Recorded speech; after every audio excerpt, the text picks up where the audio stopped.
Okay, guys, once again, welcome back to the Akash online classes by Ranji sir. So, as you know, that two videos on this chapter, that is matter, nature, and its behavior, already have uploaded, and I think everything is cleared. Even though if somebody is having any doubt, then you can ask me. आप मुझे पूछ सकते हैं. I can clear all those doubt. And one more thing. ऐसे students जो हमारे दोनों पिछले वीडियो को नहीं देखे हैं, या फिर कैसा कोई बच्चा है जिन्हें जो पिछले वीडियो में समझ में नहीं आया है, तो आप इस वीडियो को पहले देखें दोबारा. और नए यूजर जो हैं सबसे पहले वो दोनों वीडियो को देखें, फिर इसको भी देखें, तो आपको सारी चीज़ें क्लियर होती जाएगी. तो आई होप आपको चीज़ें बेहतर समझ में आ रही होगी. धीरे धीरे आपको सब कुछ समझ में आ रहा होगा. And also all of you are making your notes, because notes is very important thing. आपको नोट्स भी बनाते जाना है, because whatever we are studying, that should be fruitful. Always I used to say this word, fruitful होना चाहिए. Formality नहीं होनी चाहिए कि चलो हम लोग कुछ भी पढ़ रहे हैं, वो फ्रूटफुल होनी चाहिए. Okay guys, so once again just I would like to remind you all, जो भी बच्चे इस चैनल को सब्सक्राइब नहीं किए हैं, प्लीज़ सब्सक्राइब दिस चैनल. इस चैनल को सब्सक्राइब करें, यूट्यूब चैनल को, और बेल आइकन को प्रेस करें, so that when ever I will make the video you will get the notification. आपके यूट्यूब चैनल में, यूट्यूब में आपको ऑलरेडी अपने आप हमारा वीडियो चले जाएगा और आप उसको आसानी से देख सकते हैं. सो गाइस, आज मौसम भी बहुत ख़राब है इधर. ख़राब नहीं कर सकते, अच्छा है. बारिश हो रही है, पूरे बादल छाया हुआ है, और कोरोना एक बहुत ही बड़ा मुसीबत बना हुआ है हमारे देश में ही नहीं, पूरी दुनिया में. तो stay home, stay safe guys, और हम लोग पढ़ाई को जारी रखेंगे. So guys, today specially I will discuss on the topic latent heat. Okay, हम लोग लेटेंट हीट के बारे में बहुत ही बेहतर तरीके से देखने की कोशिश करेंगे टुडे. आज हम लोग बहुत ही बेहतर तरीके से समझने की कोशिश करेंगे कि what is latent heat, what are the types of latent heat, and what are the values, उसके वैल्यूज क्या क्या है. In last videos I have already discussed about change in that we interconversion of states of matter. So you have seen that solid gets converted into liquid, liquids gets converted into vapor, and once again that vapor gets converted into liquid and liquid gets converted into solid. So these are the interconversion of states of matter, how it happens. तो मैंने थोड़ा सा आप लोग को पिछली video में बताया था कि ये actually because of heat and pressure, how it happens, change of states of matter, how it happens because of the action of heat and pressure. हम लोग हीट को बढ़ाते हैं, उस मैटर में हम लोग हीट को देते हैं, तो हीट क्या करता है, heat breaks the force of attraction between the particles. मैंने आपको फर्स्ट वीडियो में बताया था कि पार्टिकल्स के बीच में एक फोर्स ऑफ अट्रैक्शन होती है, जिसे हम लोग कौन सा फोर्स कहते हैं, force of cohesion, that mean cohesion force कहते हैं. तो उस फोर्स ऑफ अट्रैक्शन को ब्रेक करने के लिए हीट का यूज किया जाता है, और वो हीट क्या करता है, वो फोर्स ऑफ अट्रैक्शन को ब्रेक करता है, और बाकी उसके बाद फिर पार्टिकल्स एक दूसरे से दूर चले जाते हैं, और सॉलिड फिर लिक्विड बनता है, और लिक्विड का पार्टिकल जब एक दूसरे से दूर जाते हैं तो वो वेपर बनता है. तो दैट हीट, वो हीट क्या होता है, हिडन हीट होता है. दैट इज हिडन हीट, वो हमें दिखाई नहीं देता है. हम लोग इसको समझने की कोशिश करेंगे slide wise. That time I will discuss it in slide. तो मैं थोड़ा सा I want to define this topic, what is latent heat. So latent heat is a hidden heat. Latent heat is a hidden heat which is mainly use to convert the states of matter from solid to liquid or liquid to gas, from solid to liquid or liquid to gas. Okay, so guys, according to slide wise we will see it.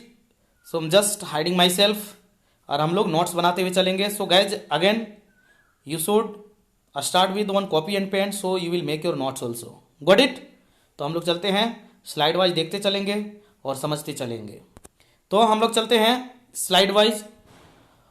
Okay, first topic, latent heat. You can see the heading is latent heat.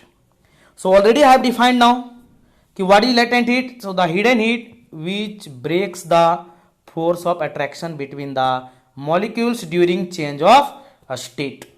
It is the hidden heat which breaks. It is the hidden heat which breaks the force of attraction between the molecules during change of a state. मैं एक नए slide में आप लोग को बेहतर तरीके से समझाने की कोशिश करता हूं। इसका मतलब मैंने भी बताया, एक नए स्लाइड में लेता हूं और उसे मैं समझाने की कोशिश करता हूं। जैसे मैंने आप लोग को फर्स्ट वीडियो में दिखाया था कि जो सॉलिड में जो पार्टिकल्स होते हैं इस तरह से एक दूसरे के बहुत ही क्लोजर होते हैं, ये बहुत ही एक दूसरे के क्लोजर होते हैं। और आपको ये भी पता है कि इन पार्टिकल्स के बीच में एक फोर्स ऑफ अट्रैक्शन होती है।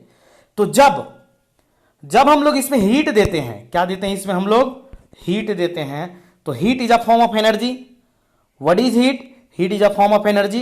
तो ये जो दो पार्टिकल्स हैं, मैं यहां के इस पार्टिकल्स को यहां पे लेने की कोशिश कर रहा हूं, ये जो दो पार्टिकल्स हैं इनके बीच में जो फोर्स ऑफ अट्रैक्शन है, ये हीट क्या करता है? इस फोर्स ऑफ अट्रैक्शन को ब्रेक करता है। ये हीट क्या करता है? फोर्स ऑफ अट्रैक्शन को ब्रेक करता है। जो पार्टिकल्स अभी इतने नजदीक थे वो पार्टिकल्स एक दूसरे के दूर चले गए, एक दूसरे के क्या चले गए? दूर चले गए। तो हम जानते हैं कि in liquid the particles are quite far from each other, solid में very closer to each other. तो जैसे ही पार्टिकल्स एक दूसरे से दूर चला जाएगा तो ये जो सॉलिड था किस चीज में कन्वर्ट हो गया? लिक्विड में कन्वर्ट हो गया। ये किस चीज में कन्वर्ट हो गया? ये लिक्विड में कन्वर्ट हो गया। सो ये हीट, जो हीट हम दे रहे हैं, the heat whatever we are giving, and from that heat the solid gets converted into liquid, so that heat is known as latent heat. इसी हीट को हम लोग क्या कहते हैं? लेटेंट हीट कहते हैं, जो मेनली किस चीज में यूज हो रहा है? To break the force of attraction between the particles, and because of that the change in states of matter takes place. तो ये सॉलिड से लिक्विड के केस में हुआ, यही हमारा लिक्विड टू वेपर के केस में भी होगा। यही हमारा किस में होगा? लिक्विड टू वेपर के केस में होगा। चलिए हम लोग देखते हैं कि ये कितने टाइप लिक्विड टू वेपर की बात करते हैं हम लोग। तो जैसे हम लोग ये बात करते हैं, ये एक लिक्विड है, इसमें पार्टिकल्स थोड़ा एक दूसरे से दूर दूर होता है, इसमें थोड़ा दूर दूर होता है। तो जब हम लोग इसमें हीट देंगे तो इन दोनों पार्टिकल्स के बीच में जो फोर्स ऑफ अट्रैक्शन हो क्या होगा? ब्रेक डाउन होगा। ये फोर्स ऑफ अट्रैक्शन क्या होगा? वीक होगा, क्योंकि हम एनर्जी दे रहे हैं। That means the force of attraction will be weekend. वो क्या हो जाएगा? कमजोर हो जाएगा। और ये पार्टिकल्स जो एक दूसरे से इतना नजदीक था, ये एक दूसरे से बहुत ही दूर चला गया। तो दूर चला गया तो हम जानते हैं कि गैसेस में पार्टिकल्स एक दूसरे से दूर होते हैं। तो ये जो लिक्विड था ये किस चीज में कन्वर्ट हो गया? ये गैस में कन्वर्ट हो गया। So this heat is known as what? Latent heat. This heat is known as latent heat. So I think latent heat आपको क्लियर हो गया। So why it is known as hidden heat? Why it is named as hidden heat? Hidden heat मतलब छुपा हुआ, जो हमें नहीं दिखता है। हम लोग अभी डिस्कस करते हैं। ओके, हम लोग चलते हैं स्लाइड में। फर्स्ट स्लाइड में हम लोग फिर से वापस आते हैं। So now the types of latent heat. Types of latent heat. So there are two types of latent heat, latent heat of fusion and latent heat of vaporization. What are the types of latent heat? There are two types of latent heat, latent heat of fusion and latent heat of vaporisation. तो latent heat of fusion किसे कहते हैं? Latent heat of fusion किसे कहते हैं? You can see it is written, that means the latent heat of fusion, so the heat energy which is required to, यहां पे आप देख सकते हैं, the heat energy which is required to change 1 kilogram of solid into liquid. मतलब 1 kilogram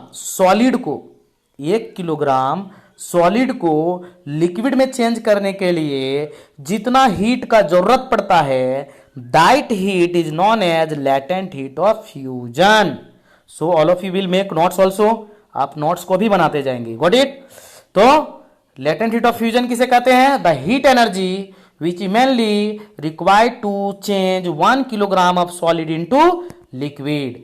चलिए हम लोग by one example we can understand it, we will understand it in better way. Okay, हम लोग एक नया स्लाइड लेते हैं और लेटेंट हीट ऑफ फ्यूजन के बारे में समझने की कोशिश करते हैं। क्या हम लोग देखने जा रहे हैं? Latent heat of fusion. तो अभी हम लोगों ने देखा किसे कहते हैं कि 1 किलोग्राम सॉलिड को लिक्विड में चेंज करने के लिए जितना हीट का जरूरत पड़ता है, जितना हीट का जरूरत पड़ता है, उसी को हम लोग क्या कहते हैं, लेटेंट हीट ऑफ फ्यूजन कहते हैं। So we will understand it by taking an example. We will take an example of ice.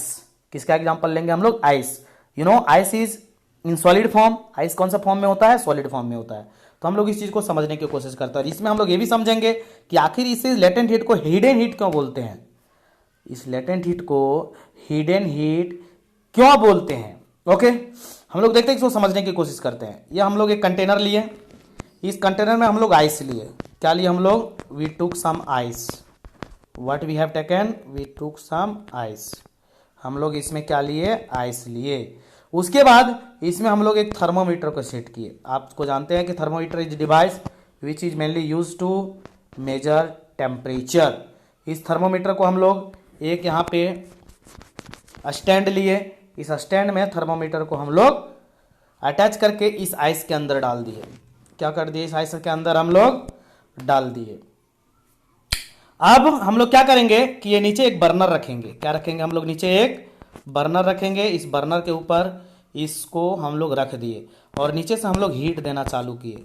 क्या किए, हम लोग हीट देना चालू किए। अब आप हमें एक बात बताइए कि आइस में जब हम इस थर्मोमीटर के डालेंगे तो इसका रीडिंग क्या होगा, 0 डिग्री सेल्सियस होगा। क्या होगा, 0 डिग्री सेल्सियस होगा, क्योंकि आइस आप जानते हैं कि 0 डिग्री सेल्सियस में ही फॉर्मेशन होता है। तो आइस का कितना टेम्परेचर है, 0 डिग्री सेल्सियस। अब हम लोग इसमें हीट देना चालू किए। क्या किए, हम लोग हीट देना चालू किए। अब one thing we can observe here, हम लोग यहां पे एक चीज ऑब्जर्व करेंगे कि जैसे ही हम लोग हीट देना चालू करेंगे तो this ice will start melting.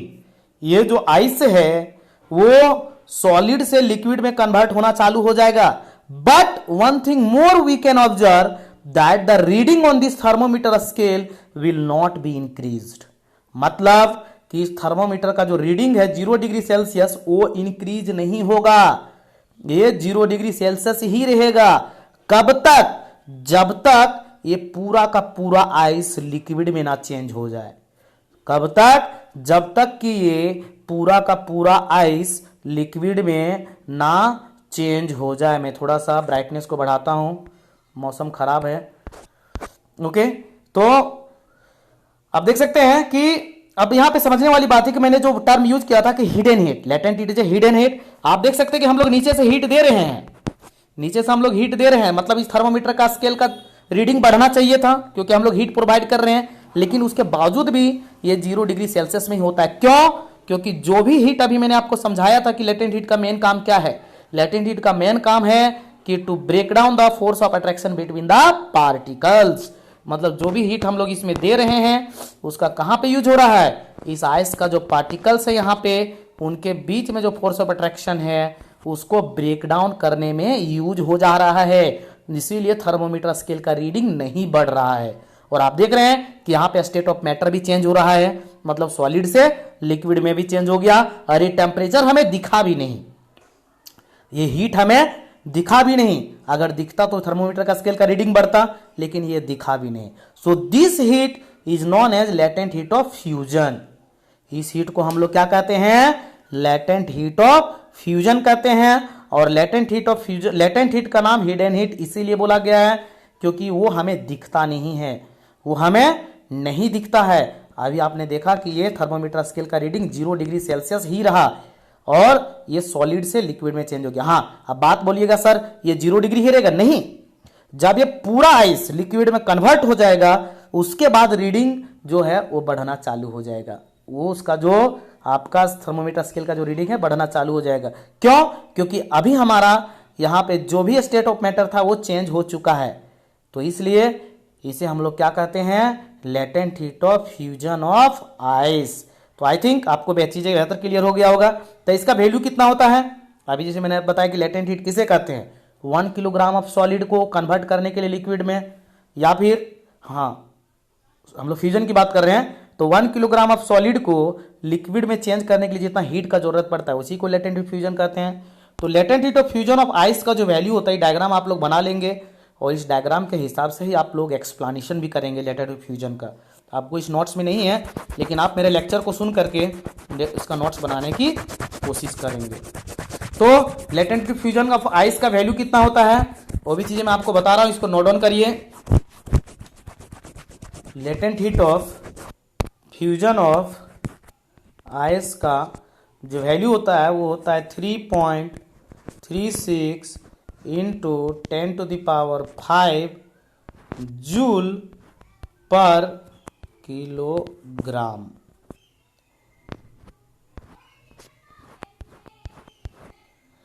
3.36 into 10⁵ joule पर किलोग्राम। मतलब ये जूल पर किलोग्राम जो है ये एसआई यूनिट है लेटेंट हीट का। ये जूल पर किलोग्राम जो है क्या है, this is the SI unit of latent heat. और इस टर्म का आपने मतलब क्या समझा, 3.36 into 10⁵, this is latent heat of fusion of ice. मतलब कहने का मतलब है 1 किलोग्राम आइस को वाटर में चेंज करने के लिए 3.36 इंटू 10⁵ जूल हीट का जरूरत पड़ता है। How much heat is required to convert 1 kilogram of ice into water, 3.36 into 10⁵ joule heat is required to convert 1 kilogram of ice into water. तो आई थिंक ये लेटेंट हीट ऑफ फ्यूजन आपको बेहतर तरीके से समझ में आ गया होगा। ओके, तो अब हम लोग चलते हैं नेक्स्ट, हम लोग कोशिश करते हैं नेक्स्ट चीज समझने का, लेटेंट हीट ऑफ वेपोराइजेशन। हम लोग आते हैं फिर से इस टॉपिक में, this is the second type, latent heat of vaporisation. तो लेटेंट हीट वेपोराइजेशन किसे कहते हैं, आप देख सकते हैं इट इज रिटन कि the heat which is required to change 1 kilogram of liquid to gas at atmospheric pressure and its boiling point. इसको आसान भाषा में थोड़ा मैं समझाने की कोशिश करता हूं आपको कि लेटेंट हीट ऑफ वेपोराइजेशन किसे कहते हैं। जैसे आपने देखा लेटेंट हीट ऑफ फ्यूजन कि 1 किलोग्राम सॉलिड को लिक्विड में चेंज करने के लिए जितना हीट का जरूरत पड़ता है उसी को लेटेंट हीट ऑफ फ्यूजन कहते हैं। तो लेटेंट हीट ऑफ वेपोराइजेशन किसे कहते हैं कि 1 किलोग्राम ऑफ लिक्विड को गैस में चेंज करने के लिए, 1 किलोग्राम लिक्विड को गैस में चेंज करने के लिए जितना हीट का जरूरत पड़ता है that is known as latent heat of vaporisation. चलिए हम लोग इसको भी एक नए स्लाइड से समझने की कोशिश करते हैं। ओके, तो चलिए इसको हम लोग लेटेंट हीट ऑफ क्या देख रहे हैं, वेपोराइजेशन। तो एक एग्जांपल से हम लोग समझने की कोशिश करते हैं, वहां पे आइस से समझे थे, यहां पे वाटर से समझेंगे। ओके, चलिए फिर से हम लोग यहां पे क्या लेंगे, एक कंटेनर लेंगे और इसमें हम लोग क्या लेंगे, वाटर लिए। इसमें हम लोग क्या लिए, वाटर लिए, क्योंकि वाटर लिक्विड है। उसी तरह से हम लोग यहाँ पे किए, एक स्टैंड लिए, इसमें एक हम लोग थर्मोमीटर का इसमें हम लोग डुबोए। क्या कि हम लोग इसमें एक थर्मोमीटर को डुबोए, ये थर्मोमीटर इसमें यहाँ पे रीडिंग दिया हुआ है। अभी इसका टेम्परेचर कितना होगा, ये लिक्विड का जो टेम्परेचर यहाँ पे थर्मोमीटर में कितना रीडिंग हमको दिखाएगा, ये थर्मोमीटर में हमें कितना दिखाएगा, इसका जो वाटर का जो टेम्परेचर होगा वो दिखाएगा। वाटर का जो टेम्परेचर होगा वो हमें दिखाएगा 0 डिग्री सेल्सियस, यहां पे भी दिखाएगा। अब हम लोग चलते हैं, 0 डिग्री सेल्सियस दिखाएगा यहां पे, बताइए हमें इस वाटर का जो है कितना दिखाएगा हमें, एक्चुअली 4 डिग्री सेल्सियस दिखाता है। कितना दिखाता है हमें, 4 डिग्री सेल्सियस दिखाता है। व्हाटएवर, जो भी हम लोग इस लिक्विड में जब हम लोग थर्मोमीटर को डालेंगे तो कुछ रीडिंग दिखाएगा इसमें। अब हम लोग क्या करेंगे, नीचे एक बर्नर लिए, क्या लिए हम लोग यहाँ पे, एक बर्नर लिए। उसी तरह से अब यहाँ से हम लोग क्या किए, नीचे से हीट देना चालू किए। हम लोग नीचे से क्या किए, we started giving heat to this water. हम लोग इस वाटर को हीट देना चालू किए भी। अब हम लोग व्हाट वी विल ऑब्जर्व कि ये जो थर्मोमीटर स्केल का जो रीडिंग है वो बढ़ना चालू हो जाएगा। क्या होना चालू हो जाएगा, बढ़ना चालू हो जाएगा। और ये कब तक बढ़ता रहेगा, जब तक ये वाटर आपका वेपर में कन्वर्ट होना ना चालू हो जाए। मतलब कहां तक, हम लोग जानते हैं बॉइलिंग पॉइंट वाटर का कितना होता है, 100 डिग्री सेल्सियस। वाटर का जो बॉइलिंग पॉइंट होता है वो कितना होता है, 100 डिग्री सेल्सियस। मतलब ये जो थर्मोमीटर का जो टेम्परेचर, थर्मोमीटर का जो रीडिंग है वो कहां तक बढ़ेगा, 100 डिग्री सेल्सियस तक बढ़ेगा। लेकिन 100 डिग्री सेल्सियस के बाद उसका रीडिंग बढ़ना चालू नहीं होगा। क्यों, क्योंकि 100 डिग्री सेल्सियस के बाद change in state of matter का प्रोसेस होना चालू हो जाएगा। मतलब water will start changing into vapour, मतलब ये जो वाटर है वो वेपर में कन्वर्ट होना चालू हो जाएगा। मतलब 100 डिग्री सेल्सियस के बाद जो हम लोग हीट दे रहे हैं, 100 डिग्री सेल्सियस के बाद जो हम लोग हीट दे रहे हैं, वो हीट किस काम में आ रहा है? वो हीट वाटर के पार्टिकल्स को बीच में जो फोर्स ऑफ अट्रैक्शन है उसको ब्रेक डाउन करने में काम आ रहा है, और वो ब्रेक डाउन होकर के ये पार्टिकल क्या हो रहे हैं, एक दूसरे से दूर चले जा रहे हैं, और ये वाटर किस चीज में कन्वर्ट हो जा रहा है? गैसेस में कन्वर्ट हो जा रहा है। तो आप देख रहे हैं कि 100 डिग्री सेल्सियस के बाद हमें ये हीट नहीं दिख रहा है। 100 डिग्री सेल्सियस के बाद ये हीट हमें कहीं पे भी नहीं दिख रहा है। क्यों? क्योंकि उसके बाद जो हीट हम लोग दे रहे हैं वो वाटर को, उस लिक्विड को वेपर में, गैस में चेंज करने में काम आ रहा है, यूज कन्वर्ट करने में यूज हो रहा है। तो जो 100 डिग्री सेल्सियस के बाद जो हम लोग हीट दे रहे हैं, that heat is known as latent heat. 100 degree Celsius के बाद जो हम लोग हीट प्रोवाइड कर रहे हैं इस वाटर को, that heat is known as latent heat of vaporisation, क्योंकि उसके बाद ही हमारा वाटर गैस में कन्वर्ट हो रहा है, मतलब change in states of matter हमारा प्रोसेस अकर कर रहा है। So this is known as latent heat of vaporisation. तो हम लोग कैसे डिफाइन करेंगे? Again you will make this diagram, आप इस डायग्राम को बनाएंगे और एक्सप्लेनेशन करेंगे लेटेंट वेपोराइजेशन के बारे में। तो हमने देखा लेटेंट वेपोराइजेशन किसे कहते हैं कि the heat which is required to change 1 kilogram of liquid into gas at its boiling point. वही आपने मैंने बात बताया, एट इट्स बॉइलिंग पॉइंट मतलब 100 डिग्री सेल्सियस के बाद, क्योंकि बॉइलिंग पॉइंट इसका कितना 100 डिग्री सेल्सियस, तो ये 100 डिग्री सेल्सियस के बाद ही यहां पे change in states of matter हमारा प्रोसेस अकर करेगा, उसके पहले नहीं करेगा। Got it? I think it's clear now. So मैं अब इसका वैल्यू बताता हूं कि वाटर का जो latent heat of vaporisation of water कितना होता है। अभी मैंने बताया था कुछ देर पहले कि लेटेंट हीट का ऐसा यूनिट क्या होता है? जूल पर किलोग्राम। क्या होता है? जूल पर किलोग्राम। तो आप देख सकते हैं कि latent heat of vaporisation of water कितना होता है, तो ये होता है 22.5 इंटू 10⁵ जूल पर किलोग्राम। मतलब इसका मतलब आपने क्या समझा कि 1 किलोग्राम वाटर को वेपर में चेंज करने के लिए 22.5 इंटू 10⁵ जूल हीट का जरूरत पड़ेगा। Joule you know it is the unit of heat, ऐसा यूनिट ऑफ हीट। तो इसका मतलब हुआ कि 1 किलोग्राम पानी को वेपर में कन्वर्ट करने के लिए 22.5 इंटू 10⁵ जूल हीट का जरूरत पड़ेगा। तो I think it is clear now, everything is clear. Latent heat, latent fusion, latent vaporisation. So this was the very most important topic of this chapter. इस chapter का बहुत ही इंपॉर्टेंट टॉपिक था, जो I think मैं आप लोगों को चीजें बेहतर से क्लियर कर पाया हूं। If you will not understand it, तो आप इस वीडियो को दोबारा देख करके समझने की कोशिश करेंगे, उसके बावजूद भी नहीं समझ आए तो आप मुझे कमेंट सेक्शन में कमेंट करेंगे और अपना डाउट पूछेंगे, I will clear it. Okay, चलते हैं हम लोग अब नेक्स्ट पेज में।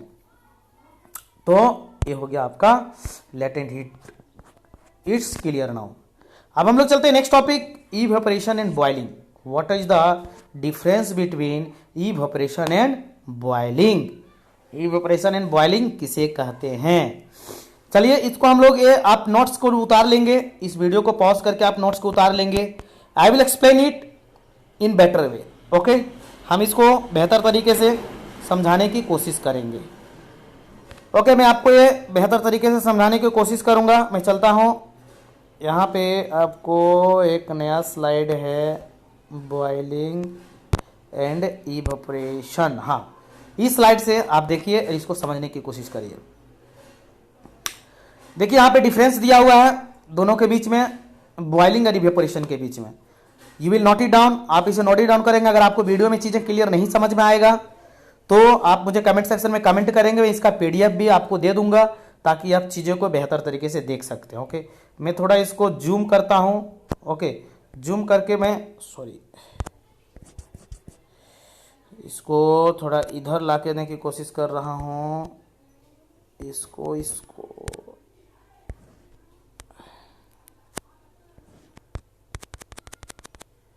नहीं आ रहा है।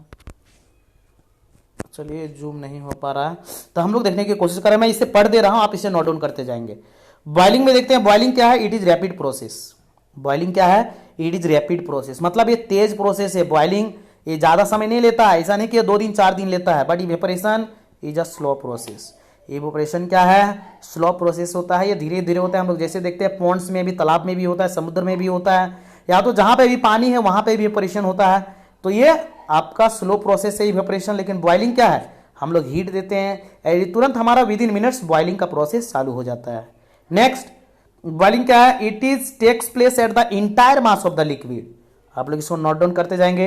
इट बॉइलिंग में it takes place at the entire mass of the liquid, मतलब अगर हम इसमें जो भी लिक्विड लिए हैं इसमें हम लोग हीट दे रहे हैं, तो बॉइलिंग जो होगा ये पूरे में होगा, ये पूरा लिक्विड में होगा, ऐसा नहीं कि सिर्फ एक जगह पे होगा। बट इवेपोरेशन क्या है? Evaporation is a surface phenomena.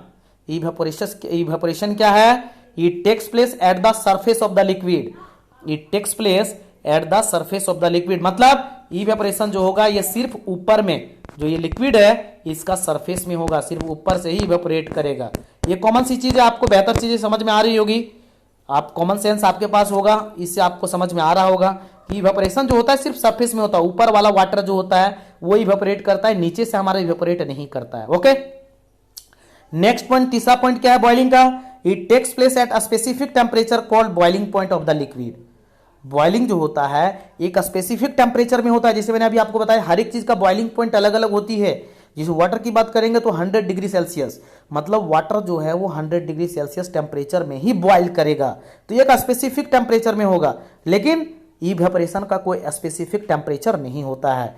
It takes place at any temperature. Evaporation takes place at any temperature. इसके लिए ऐसा नहीं कि 100 डिग्री सेल्सियस होगा तभी इवेपोरेट करेगा, ये 20 डिग्री सेल्सियस में भी हो सकता है, 30 डिग्री सेल्सियस में भी हो सकता है, कोई भी टेम्परेचर में हो सकता है। ओके, द लास्ट पॉइंट क्या है कि the temperature of the liquid remains constant during boiling process. जैसे मैंने अभी बताया कुछ देर पहले लेटेंट इवेपोराइजेशन कि 100 डिग्री सेल्सियस के बाद टेम्परेचर बढ़ता नहीं है। क्यों? क्योंकि उसके बाद जो हीट देते हैं वो लेटेंट हीट होता है, लिक्विड को वेपर में चेंज करने के लिए यूज हो जाता है। तो बॉइलिंग पॉइंट में क्या होता है कि टेम्परेचर कांस्टेंट रहता है। लेकिन आपका क्या इवेपोरेशन में it causes cooling, that is substance become cool due to evaporation. लेकिन इवेपोरेशन के कारण क्या होता है कि चीजें ठंडी होती है। इवेपोरेशन के कारण चीजें क्या होती है? ठंडी होती है। मैं इसको बात करता हूं, इसका मैं एक सिंपल सा एग्जांपल लेता हूं कि जैसे ड्यूरिंग स्वेटिंग जब हम लोग बहुत काम करते हैं तो हमारे शरीर से पसीना निकलता है। Okay, cooling causes by evaporation. Cooling किसके कारण होता है? इवेपोरेशन के कारण होता है। जैसे हम लोग देखते हैं कि जब हम लोग बहुत काम करते हैं तो पसीना निकलता है, पसीना निकलने के बाद हमें क्या होने लगता है? ठंडा होने लगता है। क्यों? क्योंकि जो पसीना हमारे बॉडी में बाहर आया है वो इवेपोरेट होने लगता है, और इवेपोरेट होने लगता है मतलब हमारे बॉडी का जो टेम्परेचर है वो रिलीज होने लगता है, वो बाहर निकलने लगता है, जिसके कारण हमें कूल महसूस होता है, ठंडा ठंडा महसूस होता है। तो इवेपोरेशन काउजेज कूलिंग। इवेपोरेशन क्या करता है? हमें कूल महसूस कराता है, हमें ठंडा महसूस कराता है। ओके, तो I think difference between boiling and evaporation is clear. ये आपको क्लियर हो चुका होगा। अब हम लोग चलते हैं नेक्स्ट स्लाइड में। हम लोग नेक्स्ट स्लाइड की बात करते हैं। This is the factors affecting evaporation. Factors affecting evaporation. Evaporation को कौन कौन सा फैक्टर इफेक्ट करता है, तो इसको भी मैं एक दूसरे स्लाइड से आपको समझाने की कोशिश करता हूं फ्रॉम दिस स्लाइड। तो evaporation already I explained it. What is evaporation? The process where liquid changes into vapour at any temperature. कोई भी टेम्परेचर में जब हमारा लिक्विड वेपर में चेंज होना चालू हो जाए तो वो प्रोसेस हमारा इवेपोरेशन कहलाता है। लेकिन वो बॉइलिंग पॉइंट से बिलो होगा। इवेपोरेशन का जो टेम्परेचर होगा वो बॉइलिंग पॉइंट से बिलो होगा। क्यों? क्योंकि बॉइलिंग पॉइंट जैसे ही जाएगा तो वो बॉइल होना चालू हो जाएगा, इवेपोरेशन प्रोसेस उस टाइम नहीं होगा। ओके, तो हम लोग चलते हैं कि और already I told it now कि evaporation is a surface phenomena. ये सिर्फ सरफेस ऑफ लिक्विड में ही टेक्स प्लेस होता है। Now factors affecting evaporation. सबसे पहले जो फर्स्ट फैक्टर है that is surface area. That is surface area. Second one temperature, third one humidity, fourth one wind speed. Surface area, temperature, humidity and wind speed. Surface area की बात करते हैं हम लोग। चलते हैं हम लोग फिर से उसी स्लाइड में चलते हैं और हम लोग वहां से समझने की कोशिश करते हैं। ओके, हम लोग चलते हैं। कहाँ गया वो स्लाइड आपका? यहाँ पे आप देख सकते हैं पहला सरफेस एरिया कि the rate of evaporation increases with an increase of surface area, कि सरफेस एरिया जैसे जैसे बढ़ेगा तो रेट ऑफ इवेपोरेशन भी हमारा इंक्रीज करेगा। एक सिंपल सा एग्जांपल मैं लेता हूं। ओके, जैसे हम रुमाल को भिगो देते हैं या तो हम कपड़े देखते हैं धोते जब है, तो कपड़े को जब हम पूरा फैलाते हैं, मतलब कपड़े के सरफेस एरिया को बढ़ा करके फैलाते हैं, तो वो जल्दी सूख जाता है। लेकिन कपड़े अगर मोड़ करके हम लोग रखे रहते हैं तो वो देर से सूखता है। ऐसा क्यों?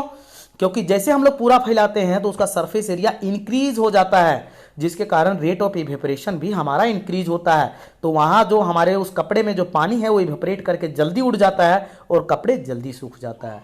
तो the rate of evaporation increases with an increase of surface area. Next, with the increase of temperature more number of particles get enough kinetic energy to go into the vapor state। मतलब again temperature, if will increase the temperature the rate of evaporation also will be increased। मतलब अगर temperature बढ़ाएंगे तो rate of evaporation भी हमारा क्या होगा? Increase करेगा। ऐसा क्यों होगा? क्योंकि जैसे हम लोग टेम्परेचर बढ़ाएंगे तो वो जो लिक्विड है, लिक्विड का पार्टिकल्स जो है वो क्या होगा? ज्यादा एनर्जी उसके अंदर मिलेगा, और जैसे ही ज्यादा एनर्जी मिलेगा तो वो मूव करना, फास्ट मूव करना और भी चालू हो जाएगा और वो जल्दी इवेपोरेट होकर के बाहर निकल जाएगा, गैस में चेंज हो जाएगा।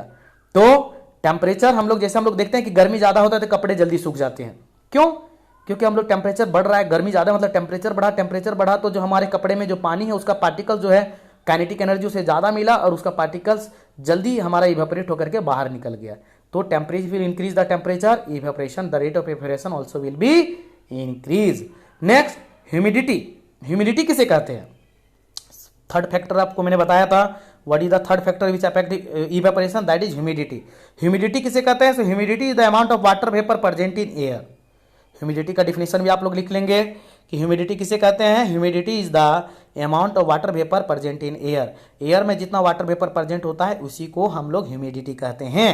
So the air around us can not hold more than a definite amount of water vapour eight given if the amount of water in air is already high the rate of evaporation decreases.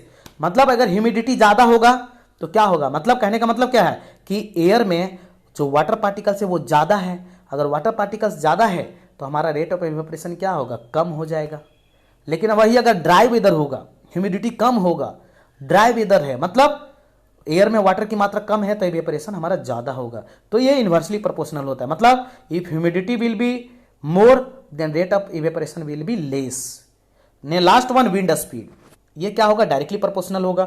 आप देखते हैं कि जब तेज हवाएं चलती है तो evaporation भी हमारा जल्दी होता है, मतलब कपड़े हमारा जल्दी सूख जाते हैं। तो that is what? Directly proportional. और ये चीज मैंने अभी आपको बताया कि evaporation causes cooling, evaporation causes cooling. जैसे मैंने अभी स्वेटिंग का बात बताया था कि जब हम लोग खेत में काम करते हैं या फिर कोई किसान लोग खेतों में काम करते हैं या तो हम लोग कुछ ज्यादा मेहनत करते हैं तो हमें पसीना आने लगती है और फिर हमें ठंडा महसूस होने लगता है। क्यों? क्योंकि वो जो स्वेटिंग जो बाहर निकला वो इवेपोरेट होने लगता है, और इवेपोरेट होने लगता है मतलब हम लोग ठंडा महसूस करने लगते हैं। क्यों हमें ठंडा क्यों महसूस होता है? क्योंकि हमारे बॉडी का हीट लूज हो रहा है। नेक्स्ट चीज हम लोग देखते हैं इसको कि जब हम लोग अपने हाथों में, हम लोग हथेली में, अपने हथेली में पेट्रोल डालते हैं तो हमें ठंडा महसूस होता है। ऐसा क्यों होता है? Why it happens? बिकॉज हम लोग जैसे पेट्रोल अपने हाथों में डालते हैं तो वो इवेपोरेट होने लगता है। क्या होने लगता है? इवेपोरेट होने लगता है। ये इवेपोरेट कैसे होता है? How that petrol gets evaporated? हम लोग जानते हैं कि वो पेट्रोल क्या है? लिक्विड में है, वो इवेपोरेट हो रहा है मतलब गैस में चेंज हो रहा है। तो ये गैस में चेंज हो रहा है। जैसे मैं एक नया एग्जांपल, एक सिंपल एग्जांपल लेता हूं। जैसे हमने यहां पे पेट्रोल लिया, ये हमारा हथेली है, हमने यहां पे पेट्रोल लिया, किस फॉर्म में है? लिक्विड में है। हम लोग जैसे ही अपने हथेली में लेते हैं, अपना क्या है? पाम है, ये पाम है। जैसे हम लोग यहां पे लेते हैं तो ये क्या होता है? इवेपोरेट होना चालू हो जाता है, हमारे हाथों में ठंडा महसूस होता है। ऐसा क्यों होता है? क्यों? क्योंकि हमारे हाथ के द्वारा, हमारे बॉडी के द्वारा इस पेट्रोल को हीट दिया जा रहा है, लेटेंट हीट दिया जा रहा है, जिसके कारण ये लिक्विड हमारा वेपर में कन्वर्ट हो जा रहा है और हमें ठंडा महसूस हो रहा है। क्यों? क्योंकि हम लोग हीट दे रहे हैं, मतलब हमारा बॉडी हीट को लूज कर रहा है।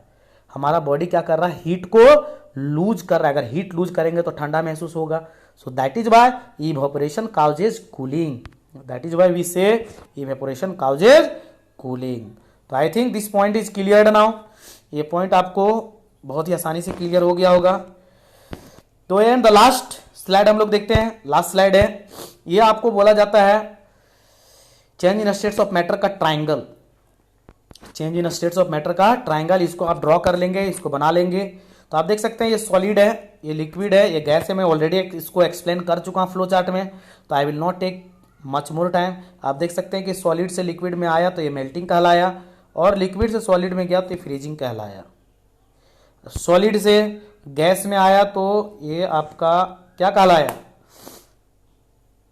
सब्लिमेशन. मतलब सॉलिड से डायरेक्टली गैस में आया तो सब्लिमेशन, और गैस से सॉलिड में गया तो ये डिपोजिशन, और लिक्विड से गैस में गया तो इवेपोरेशन, और गैस से लिक्विड में गया तो कंडेंसेशन. ये already had explained it, so I will not take it much time. And at the last मैं फिर से वापस आ रहा हूं. ओके गाइस, हाँ तो शाम हो चुका है, लाइट बिजली है नहीं क्योंकि मौसम खराब है, तो इसलिए आप मुझे बेहतर तरीके से नहीं देख पा रहे होंगे. तो आई होप आपको मैं बेहतर चीज़ें से समझा चुका हूँ. तो मैं नेक्स्ट वीडियो में अब मैं आप लोग को क्वेश्चन सेशन कराऊंगा related to this topic, this chapter. इस चैप्टर से रिलेटेड हम लोग क्वेश्चंस देखेंगे, वेरी वेरी इंपॉर्टेंट क्वेश्चंस, हम लोग उसके बारे में डिस्कस करेंगे. तब तक के लिए all of you guys have a nice day. हाँ, अनदर थिंग, अगर कोई नए सब्सक्राइबर हैं, नए यूजर हैं, नए स्टूडेंट हैं, तो हमारे पिछली वीडियोज़ को भी आप देखेंगे और चैनल को सब्सक्राइब करेंगे, बेल आइकन को प्रेस करेंगे, और वीडियो को लाइक भी करेंगे, ताकि मुझे मोटिवेशन मिले और भी आप लोग को वीडियो बनाने के लिए. आप लोग से दूर रहते हुए भी आप लोग को हेल्प कर पा रहा हूँ. ओके गाइस, तो आप लोग अच्छे से पढ़ाई करेंगे. तब तक के लिए bye bye, have a nice day.